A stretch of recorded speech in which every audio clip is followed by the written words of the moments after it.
Bonjour, c'est Nicolas du site utilisersonmac.com. Aujourd'hui, nous allons parler disque externe, plus particulièrement disque dur externe. J'ai effectivement décidé de rafraîchir des anciennes vidéos dans lesquelles j'avais traité un sujet très simple, quel disque dur externe acheter.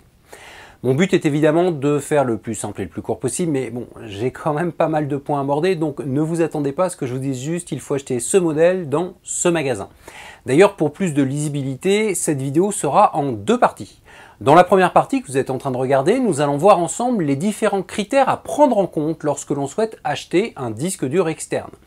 Je sais que certains de ces critères sont évidents pour la plupart d'entre vous, mais je suis obligé de commencer par les bases si je veux que mes explications dans la deuxième partie soient cohérentes.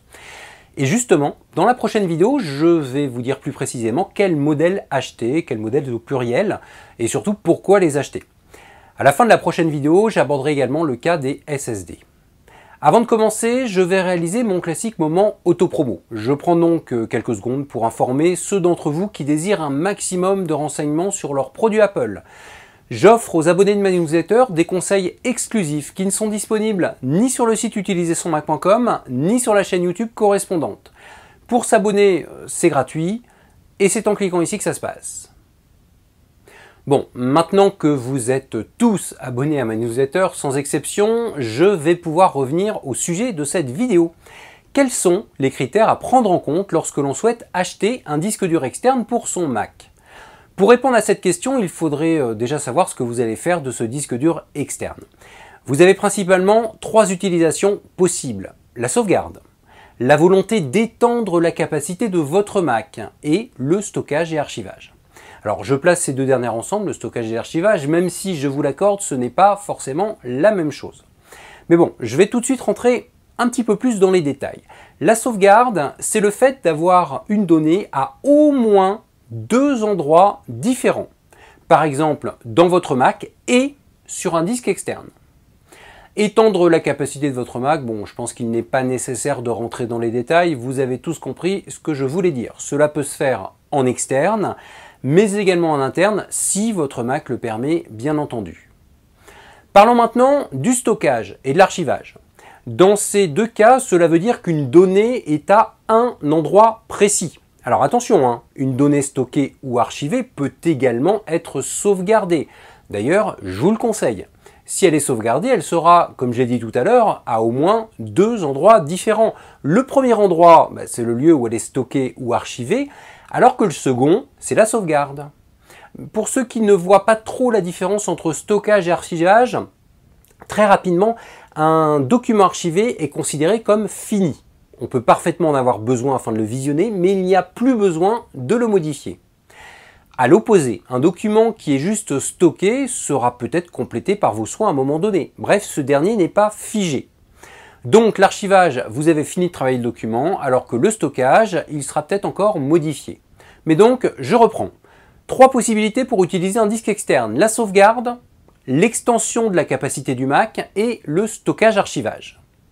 Je considère également qu'il y a principalement trois types de disques externes. Ceux branchés par câble au Mac de façon traditionnelle, je vais le développer plus tard. Les disques réseau, ce que l'on appelle les NAS, qu'ils soient connectés en Ethernet ou en Wi-Fi, et les disques multimédia. Alors les disques multimédia ne sont pas faits pour les trois utilisations dont j'ai parlé, donc je n'en parle plus dans cette vidéo. Les disques réseau permettent de réaliser des sauvegardes, peuvent également réaliser du stockage ou de l'archivage et éventuellement peuvent étendre la capacité du Mac. Cependant, l'intérêt d'un NAS se retrouve principalement dans l'utilisation de plusieurs ordinateurs. Donc si vous avez plusieurs Macs chez vous, ou plusieurs Mac et PC sous Windows chez vous, le NAS peut avoir un intérêt. Je ne vais pas le développer plus ici, puisque c'est un usage assez spécifique. Je précise juste que l'une des marques les plus réputées en NAS est Synology.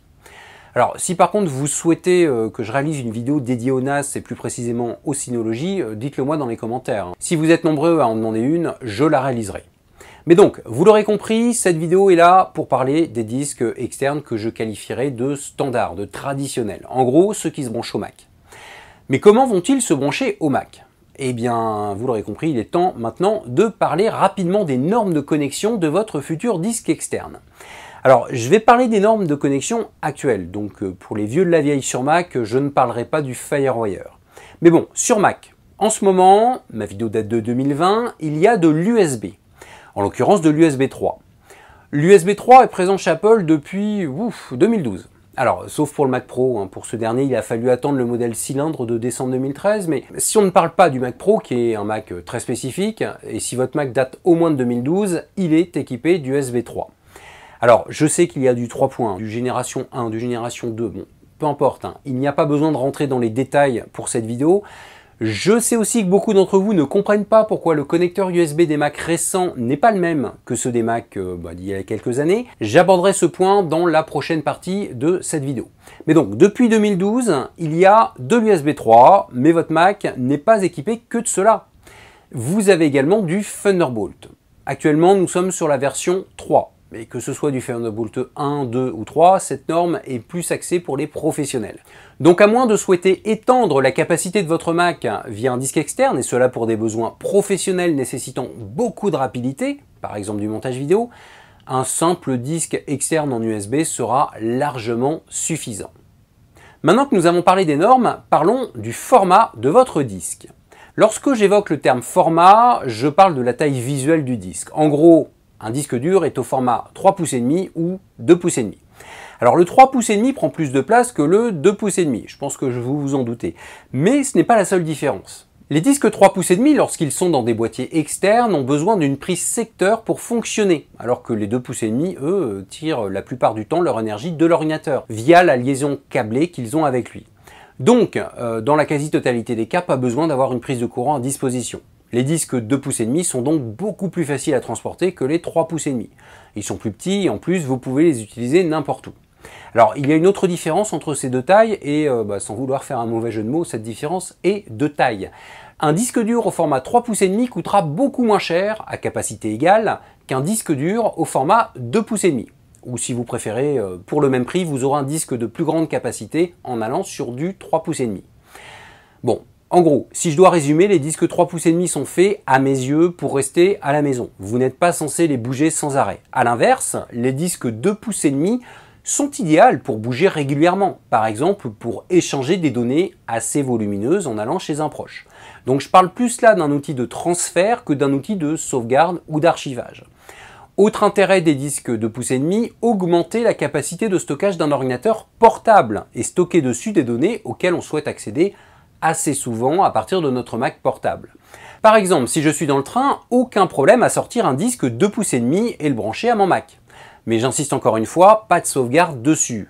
Ou alors il faut avoir une bonne raison, et je vous en donnerai une lorsque je vous parlerai de mon cas personnel dans la prochaine partie de cette vidéo. D'ailleurs, n'oubliez pas qu'un disque 2 pouces et demi est fait pour être transporté souvent, ce qui veut dire que vous avez beaucoup plus de chances, ou plutôt de risques, de le faire tomber ou de vous le faire voler. Ce sont ces deux raisons qui me poussent à déconseiller encore une fois une sauvegarde dessus. Donc, je résume rapidement ce que j'ai dit depuis le début de cette vidéo. Afin de choisir le plus efficacement possible quel disque externe acheter, il va falloir savoir ce que vous allez en faire. Adaptez votre choix à votre équipement. Si vous avez plusieurs Mac, un disque réseau serait peut-être une meilleure idée que 4 disques externes en USB. Vous demandez justement, puisque je parle d'USB, quels connectiques sont disponibles sur votre Mac. Et quel choix faire entre 3 pouces et demi et 2 pouces et demi. Bon, évidemment, ce choix est censé avoir été fait lorsque vous avez défini l'utilisation que vous aurez de ce disque externe. Cette vidéo est finie. Je rappelle qu'une deuxième partie va suivre d'ici quelques jours pour vous dire quel modèle je recommande d'acheter. Quand cette prochaine vidéo sera disponible, je rajouterai son lien dans la description de cette vidéo. Comme à chaque fin de vidéo, je vous invite évidemment à la partager au maximum autour de vous et à mettre un petit pouce vers le haut si vous l'avez trouvé intéressant. Vous devez vous abonner à ma chaîne YouTube et à la newsletter de mon site. J'offre gratuitement aux abonnés de ma newsletter des conseils exclusifs qui ne sont disponibles ni sur le site utilisersonmac.com, ni sur la chaîne YouTube correspondante. Si vous ne vous abonnez pas, vous risquez de louper la deuxième partie de cette vidéo, et ce serait dommage. Quoi qu'il en soit, je vous donne rendez-vous pour une prochaine vidéo. À très bientôt!